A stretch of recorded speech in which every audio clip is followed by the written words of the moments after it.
vamos a hablar de la titular del PRO, de Patricia Bullrich. La peor manera de arrancar esta nota sería, bueno, a uno ya no le sorprende nada. ¿Por qué? Bueno, porque justamente estaríamos de alguna forma poniendo todo bajo una especie de mismo registro. Y la verdad que no todo da lo mismo en términos de la discusión, de cómo se participa, creo yo, en un ámbito democrático de lo que se denomina la esfera pública, ¿no? ¿Qué discutimos, cómo, de qué manera, qué valores ponemos en juego y qué también de alguna forma desconocemos? Y hay mucho que se está desconociendo en las afirmaciones de Patricia Bullrich. Por supuesto que hay mucha polémica, Carla, porque las definiciones han sido realmente, creo yo, insólitas por un lado, disparatadas por otro, pero también de una falta de conocimiento, de una falta de empatía con lo que significa ser argentino realmente notable. Sí, y además hay que tener en cuenta que estamos hablando de la titular del PRO, ¿no? Está hablando de manera oficial quien está al frente de la oposición. Tenemos el corte en el momento en que Patricia Bullrich se refería de esta manera sobre las Malvinas. Pfizer no pidió ni cambio de la ley, y ni pidió, lo único que pidió fue un seguro de caución, como se lo pidió a todos los países del mundo, que es algo razonable. No pidió ni los hielos continentales, ni la Patagonia. Las Islas Malvinas se la podíamos haber dado. ¿Y el seguro de caución fue razonable? El seguro de caución, como el que le pidió a cualquier país.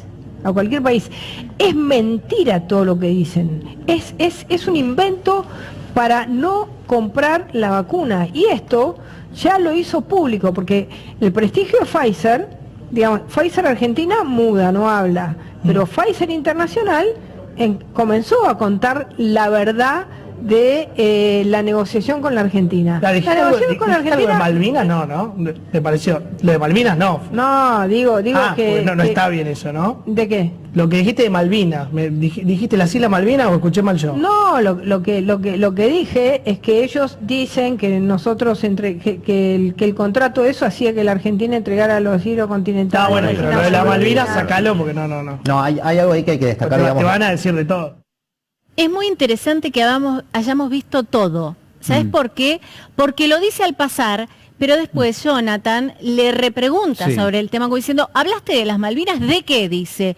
¿Cómo no? Y titubea y ni siquiera da una explicación, porque las disculpas las pide después.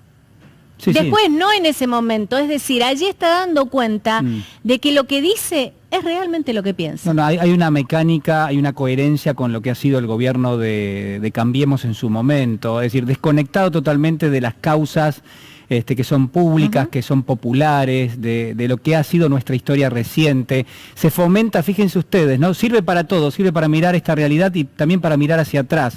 Se fomenta permanentemente desde ese espacio político la falta de historia en las miradas de las cosas que nos pasan todos los días, ¿no? La falta de un contexto, de un encuadre, de lo que nos ha pasado como país, de la noche oscura que fue la dictadura. Fíjense, tantos negacionismos que conviven dentro de ese espacio político. Y este es uno más. Esta es una forma de negar realmente la aspiración de nuestra Argentina sobre la soberanía de las Islas Malvinas.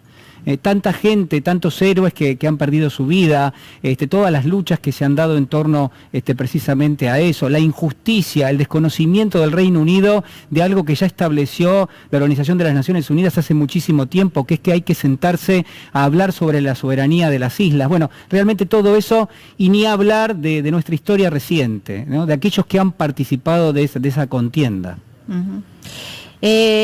Preguntarle a aquellos que estuvieron combatiendo, que son sobrevivientes, por fortuna, hay muchos que no lo han sido, ¿cómo le han caído estas declaraciones? Ya estamos en contacto con Ramón Garcés, que es excombatiente. Ramón, gracias por estar allí. Aquí Julián Guarino y Carla Rebello te saludamos y te pedimos, bueno, tu primera impresión, ¿no?, cuando escuchaste las declaraciones de Patricia Bullrich.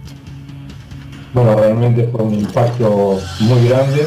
Que rápidamente, en toda la madrugada, fue incesante la cantidad de comunicaciones y bueno, y todo lo que vino atrás de eso, ¿no? De declaraciones, de agrupaciones y federaciones de excombatientes de todo el país.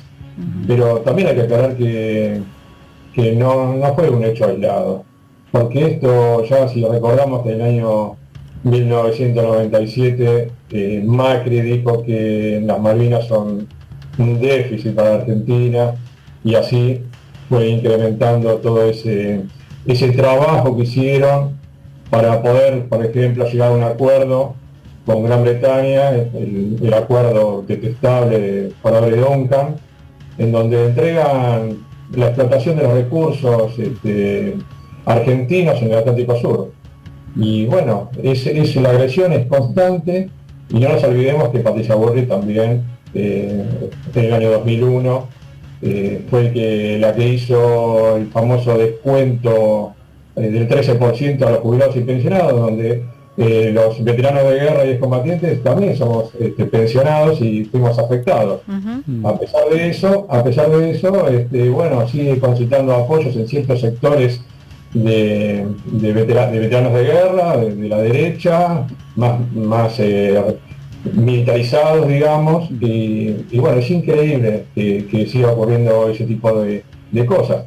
Todos sabemos que las Malvinas no se negocian, ustedes lo tienen muy graficado en la pantalla, y bueno, de esta manera uno piensa que a eso va atado cuando se entregaron en el año 2017 11 toneladas de oro a Londres, de la mano de Macri y de Sturzenegger. No hay que olvidarse de todo ese tipo de cosas, ¿no? Y bueno, como decía, el famoso dicho de que las Malvinas son negociables, sí, como dice Patricia Bullrich, es una afrenta a todos, principalmente a los caídos en Malvinas, principalmente, y a sus familiares. Y bueno, y en general a todo el pueblo argentino, porque vamos a la escuela primaria, sabemos que las Malvinas fueron, son y serán argentinas. Pero este tipo de afrenta no ha descolgado, fue con intencionalidad, y todos lo sabemos muy bien.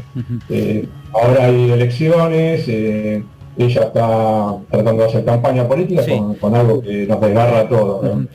Ramón, ahora vamos a pisar el terreno de la política, ¿no? Porque esto obviamente tiene mucho de eso, pero no puedo dejar de pensar en la realidad de los excombatientes también, porque quizás no hay una sola mirada de la política en tanto lo que ha sido, digamos, la vida durísima de los excombatientes en la República Argentina. Es decir, más allá de las cuestiones de la política, hay un histórico reclamo por parte de ustedes. ¿Qué grado de acompañamiento han tenido durante todos estos años? ¿Qué lectura ha hecho la sociedad de su participación en la Guerra de Malvinas? Digo, es realmente muy complejo, ¿no? Es mucho más allá que decir lo que dice Bullrich no tiene absolutamente ningún sentido, o en todo caso para ella tendrá todo el sentido del mundo. Digo, hay otra realidad de ustedes. Sí, por supuesto. Tenemos que también reconocer que en democracia muchos gobiernos que pasaron, nacionales, provinciales y municipales, nos tuvieron un poco al margen de sus políticas por diferentes motivos, y la reivindicación principal, a nosotros quien nos empezó a reivindicar fue Néstor Kirchner, porque no nos tenemos que olvidar que en esos momentos veíamos a todos los combatientes, veteranos de guerra, vendiendo por los trenes, los colectivos, sí, inclusive yo vendía alfajores en Liniers, después de llegar a la guerra, y era todo muy triste. Y bueno, Néstor Kirchner realmente nos puso, nos dio dignidad. Néstor Kirchner nos dio dignidad, esa es la realidad. Y a partir de ahí empezaron con unas políticas un poco más abarcativas hacia nosotros, con el tema de poder cobrar unas pensiones más dignas. Y bueno, Patricia Bullrich casualmente fue la que hizo todo lo contrario, ¿no? Y sigue peleando para que nosotros estemos cada vez peor. Claro. Pero después siguieron políticas que nos llevaban a nosotros a poder decir que el Estado nos tiene un poco más presente.